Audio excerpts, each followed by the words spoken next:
ተክተክ እጠቀማለሁ ቲክቶክ እጠቀማለሁ ከዛ እሱ ላይ ስለ ትዳር ሲያወሩ ሰማሁ እሺ ከዛ እሱን ሲያወሩ ሰምቼ ስልካቸውን አነሳውኝና ደወልኩላቸው ደውዬላቸው እሻሉ ተነጋገር ተነጋግረን ጨረስን ከዛ በኋላ ለመጀመሪያ 2500 አስገብልኛል ምን እንደነ የተደጋገረ ከልጁን ጋር መታወሪው ትዳር የሚፈልገው ልጅ ጋር መታወሪው እፈልጋለሁ ብለሽ ልካሽ ማለት ነው አዎ ከዛ መታየው ልጁን 2500 ብር ላኪልኝ ሲሉኝ እሺ ብዬ በባንክ ቤት ላኩኝ ከላኩኝ በኋላ ልከለቴ ካለቀ በኋላ እንደገና 73000 ብር 73000 ብር 600 ላኪልኝ አለኝ ለምኑ ለሰርጉ ማዘጋጃ አለኝ ቆይ መጀመሪያ አንቺ ወንዱን መረጥሽ ፎቶ ልኮልኝ አይቻለሁ ፎቶ አለሽ አለኛ አራ ልታገቢው የነበረው አዎ ወይ ቆንጆ ነው አዎ ምንም አይለው ነበር ሊበላ 2500 ብር አረከሰም ልጁ እንዴት አይነት ቃል ይገዙት አሁን ቀየን ተበላው ነው የሚሉት እርሱ እኔ እኮ መበላቱና ነውሯን ሰው በአደባባይ መውጣቱ ደግሞ ቬሎ ተለብሶ ግርም ነው ቢለኝ ልጁ ያሉት መቼም አዶን ነው ምን አይነት ልጅ ሊያገኙ እንደሚችሉ አላውቅም ወይ ለሱ ዋሽተውት ይሆናል እንኳንም አልተደረገ ሰርኩ ዲዛስተር ነበር የሚሆነው ተናንቃችሁ በኋላ ሌላ ቲክቶክ ታሪክ ነበር የሚሆነው ትልልቅ እርሶ ትልቅ ሰው ነው ታውድ ትልቅ ሰው ነው ይሄ ትልቅ ሰው ነው በጣም ትልቅ ሰው ነው እጅግ እና የሆነ ነገር መቼም ማህበራዊ አቋም ሶሻል የሆነ ስታንድ አለውት በቃ የከሌ ጎረቤት ኖት የነከሊት ድር አባል ኖት የከሌ እንደዚህ ኖት የእንትና እናትም ኖት እርግጠኛ ነኝ አሁን ቅርብ ደብሮት ሊሆን ይችላል ሎንሊነስ ነገር ነው እንጂ ባልበም እንዲያርገው 2500 ሰጥተው ሊያፍሱ ጩጬ ልጅ እንዴ ይሄን ሁሉ እርግፍ አድርገው ትተው አሁን ያለው ማህበራዊ አቋሙን በቃ ከሌ መባሉን ትተው ምን ቢያገኙ ነው ግን እንደዚህ ነው የሚቀሉት መተው የገዛው ተቃጠፋብኝ ምናምን ግን ሲጀመር ይሄ ኢሹ ነው እንደኛ ኢትዮጵያውያን እኮ ነን የራሳችን ነገር እኮ አለን እንዴ ምን ነው አቀልሎት እርሶ እንደዚህ የቬሎ ማስጠላት ደግሞ በዛ ላይ አሁን ሾው ሆኖ ነው እኮ ተከፍሎት ከሆነ መቼም እርሶ ሙሽራ መስለው የሰሩት ኢንተርቪው ያው ዩቲዩበሮቹ በአብዛኛው ዶክመንተሪ ስለምትሰሩ ሰው የከፈላችሁ ትወና ስለምትሰሩ የትወና ታሪክ ከሆነ አምርም አልተተወነም በደንብ ያምራል በጣም ልጁ ምናምን ትልቅ ሰው ወጥቶ የ60 ምናምን ሴትዮ ወጥተው ባለፈው ጡት መያዣና የሆነ ነገር አድርገው ጡቴ ራሱ ገና አልወደቀም ምናምን እንዴ እና ምን ይሁን ሳታችሁ ምን ነው ሰፈር ውስጥ እትዬ ምን ለው ሰው እንጣ እንዴ ታናናሾቻችን ቀዳ ብለው የሚያዩት ሴቶች ይውጡ እንዴ ሞዴሎቻቸው እብዶን ሮል ሞዴል አድርገው የሚወስዷቸው ትልልቆቹ ሰዎች ቦታችሁ ላይ ስላልተገኛችሁ እኮ ስንት ሰው ሞዴል መሆን የሚችሉ ሰው ነው ታውን እነሱ ቁጭ ብለው ባህልየው ጠፋብሽ ምናምን ቅብርጥስዬ አቀራቢዎችም ኃላፊነት የጎደላችሁ የምታቀርቡት ሰው አይታወቅም የምትሰጡት ጀስቲፊኬሽን በጣም ሰውን ሞኝ የሚያስመስል እናንተ ብቻ የምታውቁት ህዝብ አያውቅም ሁሉም ሰው የሶሻል ሚዲያ የራሱ እንትን አለው ማህበራዊ ሜንስትሪም ቲቪ ሚዲያ ላይ ነው የእንግዳ ስታንዳርድ የሚጠበቀው ሶሻል ሚዲያ ግን ፍሪ ነው ፍሪና ብልግና ሶሻል ሚዲያ ብልግና ነው ለመባለግ ስለፈለገን መጣን ከሆነ ፋይን ለማጥፋት የሆነ ነገር ለማበላሸት መጣን ከሆነ ፋይን ሶሻል ሚዲያን አመጸዳድቆ ለራሳችሁ ድሬስ እንደዚህ በልካችሁ መስፋት መሞከር ግን ትክክል አይደለም ስንት ቁም ነገር ቢወራበት ነው ሶሻል ሚዲያ ስንት ነገር ሼር የሚደረግ ነው ሳት ብላችሁ አንዳንዶቹ የውጭ ሀገሮቹን ብታዩስ እኛም ሀገር ስንት ጨዋ ዩቲዩብ ቻናሎች አሉ እነሱን ብታዩስ ማብራሪያችሁ ያስጠላኛል አንዳንድ ዩቲዩበሮች ጋብዟችሁና ይሄ እንቅልፍ የማይወስዳችሁን ነገር የሰራችሁትን ፋውል የ6 ዓመት ልጅ በአባቷ ደፈራት ማለት ተብሎ እዚህ ጋር ይነካኝ ምናምን እያለች ያቀረባችኋት ልጅ እንቅልፍ ሲከለክላችሁ ሲጸጥታችሁ አንድ ዩቲዩበር ጋር ደውላችሁ እንግዳ አድርገኝ ትሉትና ለማብራራት ትሞክራላችሁ ጉዳያችሁ ነው ውርደታችሁን በሰው ልክ ለመስፋት በልክ ስፋ ወንድሜ በእኛ ልክ አልንሰፋው ሶሻል ሚዲያ ባህሪው ነው ምናምን እርሶ ግን ይደበቁ እንደ ማስጠላቱ እንደው ካጠፋብኝ ምናምን ልጅ እቃ ገዝተው በ2500 አይተው ዋጋ እንዴ ገምተው ነው ምን ይላሉ እንደው ስማ ፈጠረ ሰው የለም የተወለደም የለም የመጣም የለም የሄደም የለም ቀጥሎ የሚሆን ነገር 100% ሙላት ጸጉሩን ሊያስተክል ነው ምናምን ወሬ ሰምቼ ነበር እውነት ነው የጸጉር ነው እንዴ ይሄ ጸጉር ነው መጀመሪያ ኦፍኮርስ ጸጉር ነው። ይሄ ተመልጦ ነው የመላጣ ነው። በቃ ይሄ ነው። ይሄን መላጣ ከመሰለኝ ይሄ ጸጉር ከመሰለኝ ይሄን ተክዬ ደግሞ ጥቁር ሲሆን ክብር ከመሰለኝ ይሄ ላጥ ሲል ደግሞ ውርደት ከመሰለኝ ከሆነ ነገር ከጀመረ ክብሬና ውርደቴ ወይም ማንነቴ አሁን ቆሜ ይሁን ተቀምጬ ይሁን ያወራ ምን ይሆን እንደሆነ ካላቅ ይሄ ተባሉ ነገር ውሸት። በዚህ ሰዓት ብዙ የማገኛቸው ሰዎች ጥሪ ምንድነው ለምን ወደ ምድር የመጣሁት ለምን ተፈጠርኩ የሚል ጥያቄ አለ። ማለት እኔ በልቼ ጠጥቼ የመብራት የውሃ የቤት ኪራይ ከፍዬ ልሞት ነው ወይ መኪና ገዝቼ ልሞት ነው ወይ ልጆች ወልጄ ትዳር ይዤ ምን ብዬ ሰው የሚባለውን ነገር ያንን ፈጥር ምንድነው መጨረሻዬ ብሎ የሚጠይቅ ሰው አለ። ለዛ ሰው ምንድነው ምላሽ ምንድነው መሰለህ መጀመሪያ የተፈጠረው? አይዞህ የኔ ጌታ አልተፈጠርክም። መጀመሪያም አልተፈጠርክም ነበር። መጀመሪያም አልመጣህም ነበር። ጥሪም አልነበረም እና አርፈህ ቁጭ ብለህ አሁን ተኛ። በዚህ ምንም እየተከናወነ ያለ ነገር የለም። ደግሞ እውነታውም ያ ነው። የተፈጠረ ሰው የለም፣ የተወለደም የለም፣ የመጣም የለም፣ የሄደም የለም። ቀጥሎ የሚሆን ነገር 100% ኖት እንትን ሃሉሲኔት እያደረግኩ አይደለም፣ ወይም እየተበናፈስኩ ምናምን የሆነ መነጋገሪያ እየፈጠርኩ አይደለም። አለህ የሚል ጽሑፍ አለ። አሁን በህይወት አለህ የሚል ጽሑፍ አለ። ህይወት አለኝ እኮ ነው። ቅድም እንደውም አንተ ይሄ ስልኬ ምናምን አልከው።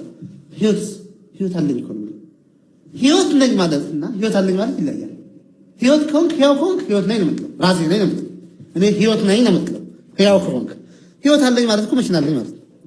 እኔ ህያው አይደለሁም ማለት እኔ ህይወት የለኝም እያልኩ እኮ ምን ለምን የተጠሩት ነው እነሱ? መች ተጠራ? ማን ጠራው? ለምን ተፈጠሩ? ማን አልተፈጠረም። ማን ፈጠረው? ዝም ብሎ እኮ ነው ህዝብ የሚቀባጠረው። መፈጠር የሚል ቃል አውቆ እኮ ነው መከራውን የሚያየው። ቃሉን አውቆ እኮ ነው መከራውን የሚያየው። ቃሉን ባያውቀው ምን ይላል? ቃሉን ባያውቀው ምን ሆኜ ይላል? አንተ አሁን አማርኛ ባይማር ዝም ብለህ ጫካ ብትሳድገው ምን ሆኜ ይላል? ተወልጅን ተፈጠረ ምንም የህይወት ስርዓት በሱ ያልፋል። በቃ ዝም ብሎ ይኖራል እንጂ በኮሜንታተርነቱ ይጠፋል። አሁን እኮ የሆነ ነገር ሁኝ ያለ ሲሞላፈጥ ይላል፣ ሲለፋደድ ይላል። ከዛ እውነት የሆነ ያስመስላል ሌላው። እሱም ደግሞ ያንን የመጨረሻ አልቲሜት ሪያሊቲ አድርጎ ይዛል እንጂ ምንም አርቼም ሳይል ሸነቼ ሳይል ምናምን ዝም ብሎ ይኖራል አይደል እንዴ? ዝም ብለህ ካልክ ይኑር ካልክ ግን እኛ ይሄ ኢሉዥኑ ትራፕ ሆነናል።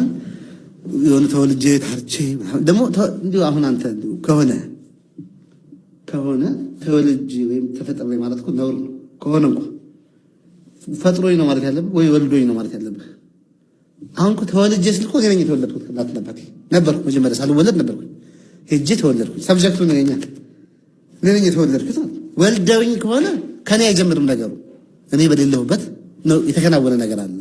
እኔ ሶስት አይደለሁም ነው። አሁን ከተፈጠረ ሲል እሱ ነው የተፈጠረው ነበር። ፈጥሮኝ ካለ እኮ እኔ ሳልኖር ነው ወደ ማምጣት ያመጣኝ ነው። ካለ መኖር ወደ መኖር ያመጣኝ አለ። እኔ አይደለሁም ሶርስ ነው። ተፈጥሮ ማለት እኮ ተፈጥሮ እኮ ችግር እኮ ታውቃለህ። ፕላስ መፍጠር የሚባለው ኮንሴፕት ራሱ ምን መሰለህ አሁን ትክክለኛውን እንትን ሪያሊቲ ስለማመረዳት ሪያላይዝ ስላልተደረገ ነው እንጂ ኮንሴፕቱ ዘ ዲዛይን ኤንድ ዘ ዲዛይነር ይባላል። የሆነ ዲዛይን ይሄን ነገር አየውና መቼም ይሄን ነገር ባገኘው ሰሪ ያለው ማለት ተፈጥሯዊ ነው፣ ግድ ነው አይደል? ዝም ብሎ መቼም ራሱ ተገኘው አይባልም። ይሄን ጽሑፍ ሁሉ ስላለው ማለት ነው ይሄ ሰሪ ያለው ምናምን ላለ ወይም ደግሞ ሌሎች አሁን ምሳሌ እንደሚያደርጉት አማዞን ጫካ ውስጥ የሆነ ቤት የተሰራ ቤት መስኮት ያለው ምናምን ብታገኝ ሄደህ አልተፈጠረም አትልም፣ ሰሪ የለውም አትልም። ለምን ፐርፐዝ እያየ ነው። መስኮት አለ እዛ ጋር ስዕሎች አሉ ምናምን ነገርና ከዛ ከጀርባ ያለውን ነገር ታየዋለህ። ከተሰራው ነገር ጀርባ ያለውን ነገር ታየዋለህ። አሁን ከዚህ አይን ጀርባ ያለን ነገር ማየት እንዳለብኝ ከዚህ አፍጫ ጀርባ ከዚህ ጆሮ ጀርባ ያለን ፐርፐዝ ሳይ ይሄ ፐርፐዝ ባለቤት የለውም ምናምን ታለው አይደል? ልክ እንደዛ ከዚህ ጀርባ ያለውን አሳቢ አያለው። ማን ነው ከዚህ ይሄ በራሱ እንትን አይደለም፣ ግን ከዚህ ጀርባ ያለው አሳቢ ይሄን ያመጣው ያ ሐሳብ ነው። ይሄ ወደ መገለጥ ያመጣው ብዬ አስባለሁ። እችን ምን አደረጓት? የኤቭሪ ዲዛይን ይሄ ዲዛይነር አለ። ዲዛይነሩ ደግሞ ፐርፐዝ አለ። ዲዛይን ሲያደርግ ፐርፐዙ ደግሞ የራሱ የዚህ አይደለም። አሁን ፐርፐዙ የሰሪው ፐርፐዝ ነው። ይሄ ዲዛይን አይደል? እኛ እንዲመቻል ለኛ ፐርፐዝ ነው ያደረግነው። ስለዚህ ይሄ የሰሪው ፐርፐዙ የራሱ ያንተ አይደለም። ዲዛይን ነህ። ዲዛይን መሆንክን ቼክ ማድረግባቸው ፓተርኖች አሉ። ሶ ዲዛይን ካለ ዲዛይነር አለ ሞቲቭ ደግሞ የዲዛይነር ነው ፐርፐዙ ሶ ኤቭሪ እንትን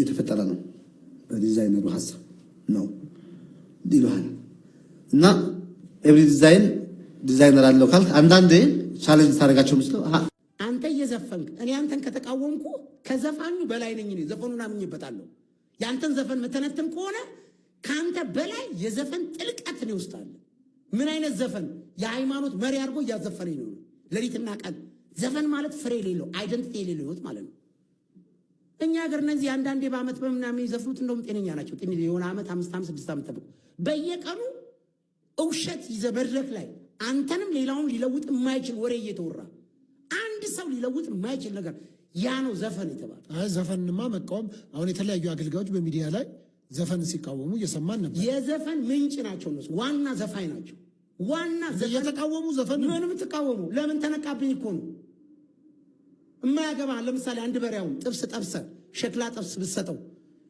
ስለ ሸክላ ጥብስ ያብራራል ሊበላ ይተጋል አይተጋል የለማ ውስጡ ዘፈን ከሌለ ውስጥ በምን አወቅ የሰማው ውስጥ ያለው ተዘፍኖልህ ነው የሚያብራራው ሰውየው ዘፈኑ ዋናው ምንጩ በዛኛው ሰው አንዳንዶቹ ሐዋርያት ናቸው የምንም ይሁን አጋለጠን ነው የሚጮሁት ልክ የሆነ ጠበል ድሮ ሲጫ አጋንንት እንጫጫለ ሆነ ሲል ላይ ወይ ደግሞ በኢየሱስ ስትል ዋይ ይላል አጋንንት ዋይ ያሉት ነቃበን ለምን እንደምታስበላን ነው በየቤቱ ዘረኛ ነው ሰባኪው የኔ ኦሮሞን ያማራ ነው ትግሬ ነው ብለው ነው የሚሰብኩት ቁጭ ብለው እኔ ምንም ጌታ በኢየሱስ ብሆን ብሔሬን ግን እከሌ ነው ይላሉ ቋንቋቸውን ማንነት አድርገውት ማለት ምንም ጌታ ቢዋጀኝ በዘር በቋንቋ ቢዋጀኝ እኔ ግን ብሔሬን አለቅም ይለዋል ምኑ ነው ብሔር በግድ ኤበል ቢበል ሲበል ተብሎ ምላስ ላይ ለመርከውን ነገር ብሔር ዘር እኮ ኢትዮጵያ ውስጥ እኮ ዘረኝነት አለ ይለዋል የለም ዘረኝነት ዘር ሁለት ነበር አንዱ በአዳም የገባው እባብ በክርስቶስ የመጣ ዘር አለ ያን ዘር ቀጥቅጦ አስወግዷል ምንድነው ያለው ቋንቋ ነው ያለው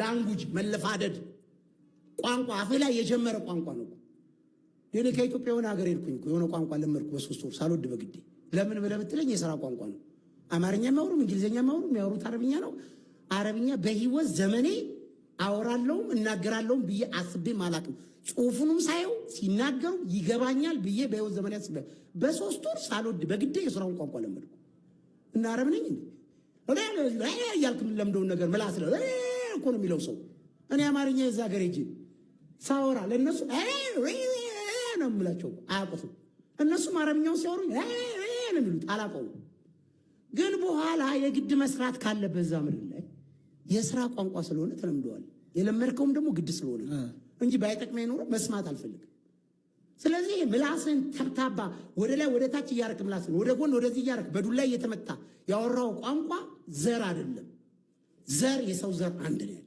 በቃ የሰው ዘር የተለያየ ቦታ ላይ ስታስቀምጠው አሁን ለምሳሌ ያንተ ልጆች ወስደ ጀርመን የምትወስዳቸው አማርኛ ያወሩ ጀርመንኛ ነው የሚያወሩት ግን ዘራቸው ጀርመን ነው ከዛ ጋር ያለው ደግሞ አንተ ቤት መጥቶ ቢያል ጀርመን ነጭ ሆኖ አማርኛ ነው የሚያወሩ አንዳንድ እንደውም ለምሳሌ በጉዲፈቻ መልኩ የሚወሰዱ ከዚህ ሀገር ወደ ሌላ ሀገር በልጅነታቸው ይወሰዳል ከዛ ቤተሰባቸውን ማያውቁም የዚህ ሀገርንም ቋንቋ አያውቁም ቅልጥ ያለ ፈረንጅኛ ነው የሚያወሩ ጀርመንኛ ስለዚህ እነሱ ኢትዮጵያዊነታቸው ይሻራል ሲጀመርም ኢትዮጵያዊነት ምናቸው ራሱ እንደው እንትኑ ከመጣም ማለት ነው እንደው በዜግነት ኦኬ እሺ እንደሱ እንቀበል በዜግነት አይሻርም ግን ቋንቋውስ ምን ዘር ተላቸው አያውቁም እኮ ነው የምልህ አዎ ይሄን አለማወቅ ተመረሩበት ቦታ ነው እየተናገሩ የሚያወሩት ገደል ማሚቴ ሆኑ ማለት ነው የኖርክበት የምታስተጋባ ከሆነ ቋንቋ ገደል ማሚቴ ነው የነገሩን ነው የምትመልሰው እኔ አሁን ልንገር እዚህ አረብኛ ቋንቋ እንደው የሆነች ልጅ ሆነች እንደ ሄደች ልጅቷ ያከልብ ሲሏት ናእም ትላለች ና ማለት አቤት ማለት ያከልብ ና አንቺ ውሻ ሲሏት አቤት ትላለች ያማራ ሲሏት ናእም ትላለች ልጅቷ አንቺ አህያ እያሏት እኮ ሲሏት እንዲህ ያለች መጨረሻ ላይ ሆነ ልጆቹ አበሾቹ ጋር ረፍት ትወጣና እንትን ማዳሜ ሁሌ ያማራ ትለኛለች ያከልብ ትለኛለች ምንድነው ስትል ውሻ አህያ ማለት ነው አሏት ከዛ መጣች ልጅቷ ረፍቷ ጨርሳ ያማራ ስትላት ጸጥ ያከልብ ስትላት ጸጥ ሹፊ አለች ምን ሆነሽ ነው አለቻት ማለት ነው አወቀች አህያ እየሰደበች ነው ምን እያለች በፊትስ ምንም አቤት ነበር ቋንቋ ማለት ስታውቅ ነው እና የሆነ ጊዜ ደግሞ አባባላል አንድ ልጨምርልህ ሰውየው ጎረቤቱ ይሰድበዋል አውራሪስ ብሎ ይሰድበዋል ማለት ነው ከዛ ሰውየው ምንም አላለም ሳቀ ከ15 ዓመት በኋላ ይከሰዋል ፍርድ ቤት ከዛ ምን ሆነ ነው ሰድቦኝ ነው። መቼ ነው የሰደበ? ከ15 ዓመት በፊት እና ለምን እስከዛሬ ዝም ብለህ ሰውየውን ቁጭ አልክ? ለምን አልከሰስክ? ለከሰመውን አላቅም ነበር። አውራሪስን አያውቅም ነበር እንጂ ምን እንደሚመስል አፍንጫው ቀዶ አስበው አውራሪስ ምን እንደሚመስል። ስድብ የሚመስል ካወክ ነው ከተረዳህ ነው። ቋንቋ ይሄ ቋንቋ ነው ያለው እንጂ ዘር የለም። ኢትዮጵያ ምድር ላይ ዘር የሚባል ከሊከል የሚባል ዘር ዓለምም ላይ የለም። ላንጉጅ ነው። ላንጉጅ ደግሞ ገደል ማሚቴ ማለት ነው።